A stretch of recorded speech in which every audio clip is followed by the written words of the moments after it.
The founder of Huawei has said there is no way the US can crush the company. Now on BBC World News, Rung Junfei speaks exclusively to Karishma Vaswani in his first international interview since the arrest of his daughter, the company's chief financial officer.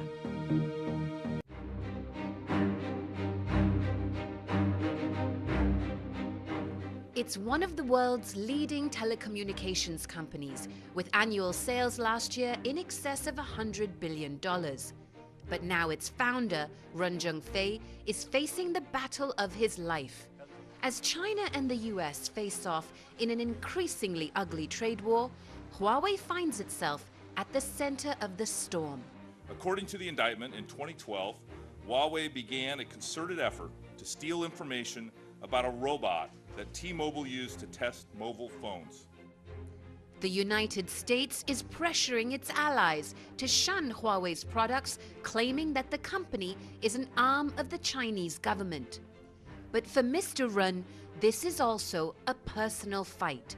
His daughter has been arrested in Canada and is facing extradition to a US court. Talking exclusively to the BBC, Run Junfei claims the US actions are politically motivated. There's no way they can crush us. The US is constantly hurling accusations against us, finding fault with us. But this pushes us to make our products better. Huawei's success has become the prism through which the US and its allies are viewing China's rise. At the core of this is a simple but critical question. Is Huawei truly an international company operating on the global stage, or is it very much a product of the Chinese communist system? Founder Run Junfei tackles this question and others in this special edition of Asia's Tech Titans.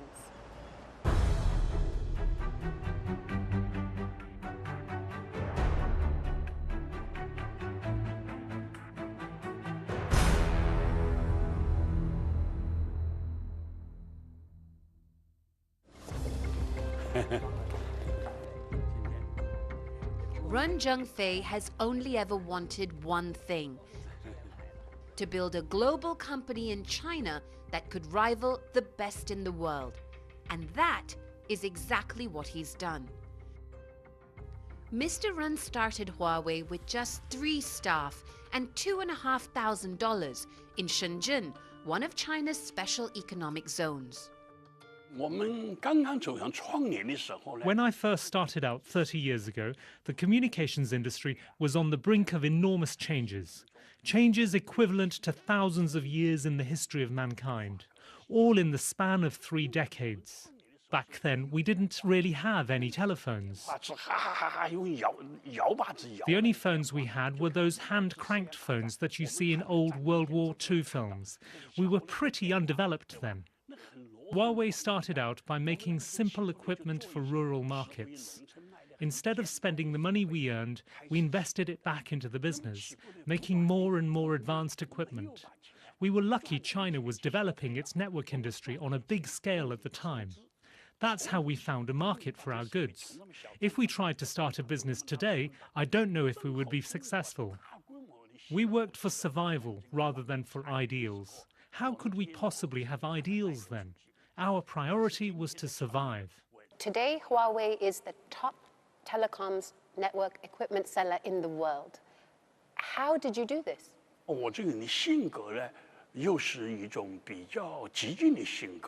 I am an ambitious man.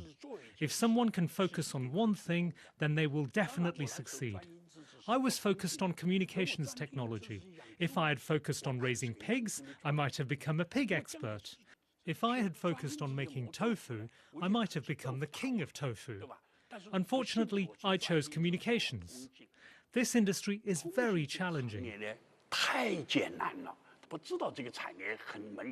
We did this without really understanding just how high the barrier to entry was. But we started anyway, and there was no turning back. Because if we pulled out, then we would have lost everything. I had spent all of my initial investment and would have ended up begging on the streets. So we had to keep forging ahead one step at a time. Today, Huawei has sprawled out to become a global tech giant. I had a chance to see the scale of that growth when I arrived on Huawei's newest European-style campus in Shenzhen. This is one of the 3 campuses Huawei has here. They have their own train. This campus alone is the size of 345 football fields. Wow. I cannot believe they built this in the middle of an industrial city. Around the world, it now has over 180,000 workers, and it's done all of this in just 3 decades. By any standards, that's an astronomical rate of growth. But it's not just about how big Huawei has become. It's gone from a company aspiring to be Apple to one who's selling more smartphones than Apple. And it's been able to achieve this, Mr. Run says, because it's a privately owned company, not at the mercy of shareholders, so it's free to decide its own vision of the future. Why have we succeeded while other companies found it difficult? Publicly listed companies have to pay a lot of attention to their balance sheets. They can't invest too much, otherwise profits will drop and so will their share prices. At Huawei, we fight for our ideals. We know that if we fertilize our soil, it will become more bountiful.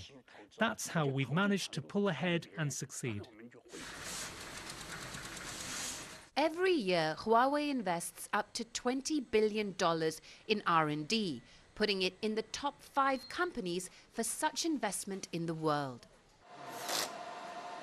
While some American telecom giants were cutting jobs and closing labs, Huawei pumped billions of dollars into new areas of research. Li Pengfei is an engineer at Huawei. His team works on what the company calls fundamental questions, areas of research that don't have an immediate outcome. For my research, it is not directly involved in profit. Most of my work is about fundamental research. In the US, my friends who work in Apple, who work in Google, they work really hard. And they have a lot of freedom on their research. And I basically have the similar freedom and similar environment like they do have. We Chinese people, we are trying to develop. We are trying to be better. Right? We're learning, and we're trying our best. But some think it's not just investment into R&D that's enabled Huawei to pull ahead of its rivals. Both sets of charges expose Huawei's brazen and persistent actions to exploit American companies and financial institutions and to threaten the free and fair global marketplace. The US Department of Justice has charged Huawei with intellectual property theft, alleging that it stole trade secrets from American firm T-Mobile deliberately. The Department of Justice has put forward charges saying that Huawei stole technology from an American company. Do you think that's fair? I trust the US is a country ruled by law, so everything will ultimately be settled by the law. But sometimes I'm also very happy.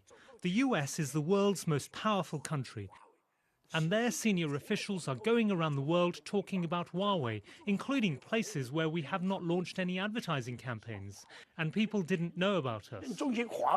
But because of this, people everywhere now know of Huawei. This is a huge advertisement for us at a very cheap price. Cisco, Nortel, Motorola, they've all accused Huawei of stealing their ideas, stealing their technology. The United States is trying to say Huawei can't be trusted. What do you have to say about that? In actual fact, many of our technologies are already far ahead of those by Western companies, not just in 5G or optical switching or our chipsets. The number of technologies in which we're leading is huge, and these are complex technologies. The charges that the US has made against Huawei are fairly marginal. They're not enough to say that Huawei has become what it is today by stealing from the US. Today, we have many things that the US doesn't. How can we steal what they don't have?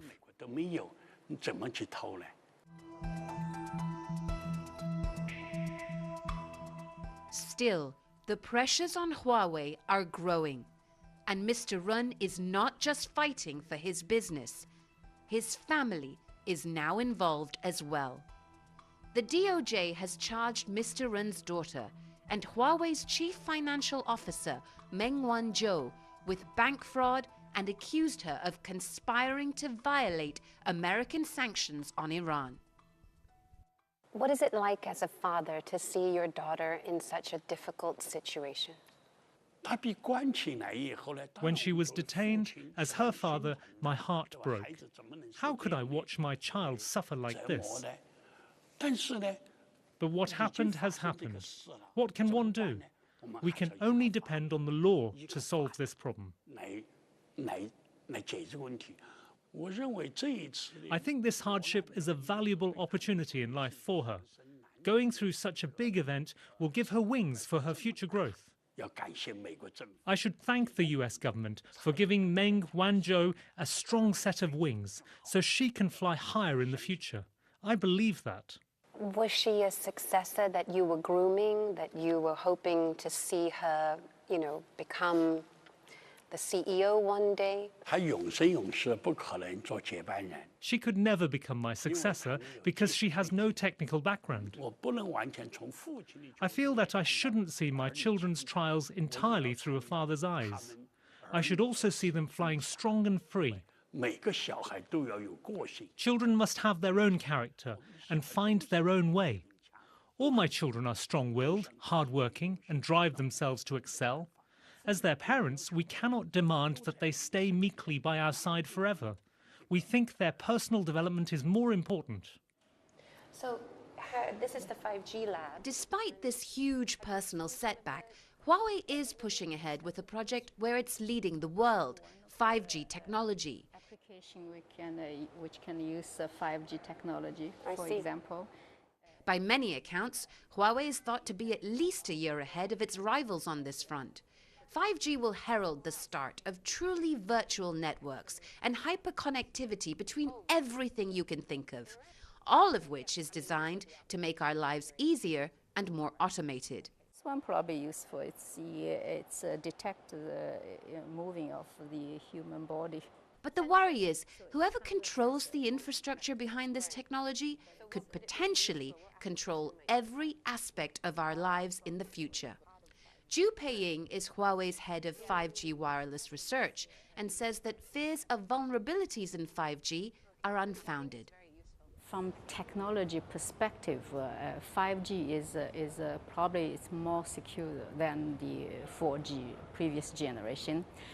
In the sense we have built into some more sophisticated technology. The security itself needs the cooperation from manufacturer, from the operator who runs the network, and from the government. How much of an advantage is it to be ahead of your competitors when it comes to 5G? What does it mean for you?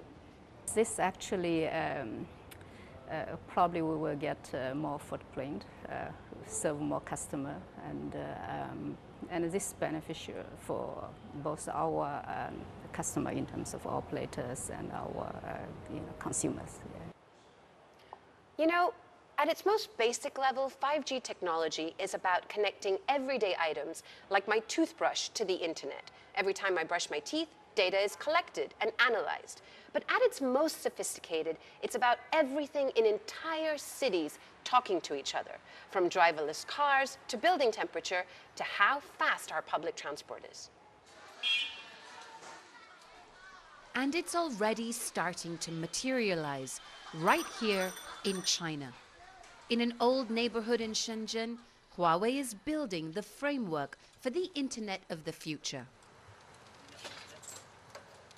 By next year, China will have 5G services in several cities, and Huawei is already building the infrastructure for 5G in other Asian countries. amazing, isn't it? This is 5G going up in front of my eyes. In the next 20 or 30 years, we will see a great technological revolution, where we will become an information society, automated by artificial intelligence. In the era of cloud and AI, we will see explosive growth in data, bursting forth like a tsunami. This data needs the support of the most advanced equipment possible. I don't think 5G or any other form of data transmission existing today will truly meet the pinnacle of people's needs. I believe there are more profound needs that still need to be addressed. Right now, human society is only in the early phases of the massive change that lies ahead. We still have a very long way to go before we can deliver faster, more real-time, more accurate and more affordable information services. But Huawei's 5G ambitions have made some countries nervous. Australia, along with the US, has banned Huawei from building the infrastructure for its 5G networks because of security concerns. Whoever controls the 5G infrastructure has the potential to know a lot more about our lives. Tom Uren helped inform the government's policy on it. He says Huawei is just too big a risk. There's been a lot of focus on Huawei because they're building critical communications networks that'll be really super important into the future. In the last several years, the Chinese Communist Party has been a lot more coercive, and they've passed laws that basically compel companies and individuals to assist in intelligence efforts, and this really crystallizes worries that companies like Huawei will be forced to help them conduct espionage or perhaps other things. These laws allow the state to ask citizens and organizations for information, and they have to comply. They have no choice. The fear is that Huawei will build a back door into its 5G technology, allowing the Chinese state access to private data.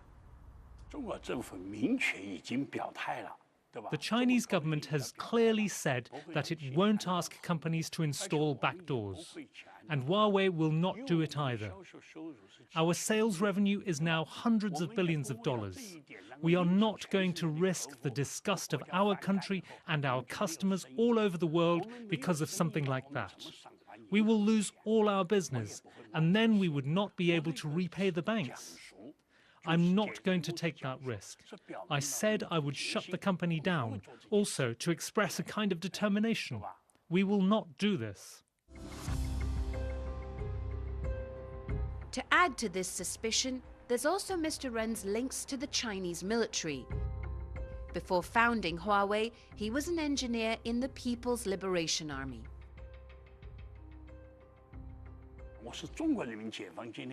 I was a very low-ranking officer in the People's Liberation Army. After leaving the army, I had no connection or interaction with it. I was not the high-ranking officer the US has made me out to be. Please don't think that Huawei has become what it is today because we have special connections. Even 100% state-owned companies have failed. Do good connections mean you will succeed then? Huawei's success is still very much due to our hard work. There has been no conclusive evidence that Huawei has been helping the Chinese government to spy on other countries.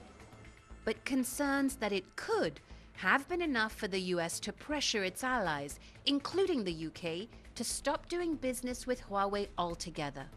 While Australia has outright banned the use of Huawei equipment in its 5G networks, the UK and New Zealand are leaving the door open for now. Huawei's global cybersecurity program is run in London by John Suffolk. He used to be the UK government's chief information officer and understands the level of suspicion targeted at the company. The reality is we are a Chinese headquartered company. We're very proud of our Chinese heritage and our Chinese roots.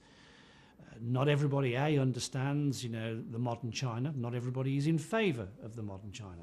And some will even see China as a threat, as they saw, Japan in the car industry in terms of the 70s and the 80s. We have to ignore that. We have to continue to satisfy what our customers want. We have to continue to be open and transparent. And then businesses will make the decision based on who will provide them with the greatest long-term value. What kind of impact would it have on your business if the US is successful in getting many of its partners in the West to shut your equipment out? If the lights go out in the West, the East will still shine. And if the North goes dark, then there is still the South. America doesn't represent the world. America only represents a portion of the world. But security concerns continue to keep Huawei under scrutiny, in particular the company's relationship with the Chinese Communist Party. Under China's modern facade is a system that's still very different from what the West knows. You have to have a Communist Party committee in your company in China. It's the law. Most big CEOs are members of the party, even Alibaba's Jack Ma. These political connections are necessary to do business here, and many just see them as a formality. But they do raise questions about the independence of Chinese companies. Still, you have to ask yourself, if you were running a company in China, how else would you operate? According to Chinese law, all companies in China, including Chinese and foreign companies, must establish a Communist Party committee, and we must all obey the law. In fact, before we established a party committee, Motorola, IBM and Coca-Cola had already established theirs. The Communist Party committee at Huawei serves only to educate its employees. It is not involved in any business decisions. I think all companies obey their own country's laws when they need to. So this happens for all telecommunications companies. It happens in the West. The difference is that in the West there's independent courts and judiciaries, and companies can actually contest those decisions. In China, there's not the same independence and rule of law. I find it very hard to believe that a Chinese company can operate totally independently of the Communist Party. If the Communist Party thinks that it needs to do something to protect itself, it will. Can you see how difficult it is for many people around the world to believe that you are free of influence from the Chinese Communist Party? Many countries may choose not to believe us or work with us, but the world is big. There are still many countries that welcome us. We have already won 31 5G contracts and shipped over 30,000 5G base stations. People are increasingly aware of our advanced products and are more willing to accept us. Let the facts speak for themselves. We cannot depend on speculation. It's not the law. It's been a long journey for Mr. Run, whose life's work of building Huawei has in many ways mirrored the rise of China. 30 or 40 years ago, I did not study in the West. Many of my good friends went to the US and Canada to study. This is because I served in the military. I had no ID card and thus had no right to do so. I missed that era. After they came back to China, my friends told me what a supermarket was. I had no idea back then. You could imagine how little we knew of what a market economy was at the time. I was someone who had been in the military all my life at the time, used to doing exactly what I was told. Suddenly, I began to work in a market economy, engaging in product transactions. I was at a total loss, so I too suffered losses. I too was deceived, and I was cheated. But I had to pick myself up because I had a wife and a child, and I had to provide for them. It's that steeliness shaped from past experiences that has helped Mr. Run steer his company through an unprecedented level of global scrutiny. I object to what the US has done. This kind of politically motivated act is not acceptable. The US likes to sanction others whenever there's an issue. They'll use such methods. We object to this. But now that we've gone down this path, we'll let the courts settle it. Despite the current level of skepticism attached to Huawei, he's still able to see this as a mixed blessing. There is no impact on Huawei's business due to Meng Wanzhou's loss of freedom. In fact, we're growing even faster. So they got Meng Wanzhou. Maybe they arrested the wrong person. They may have thought, if they arrested her, that Huawei would fall. But we didn't fall. We are still moving forward.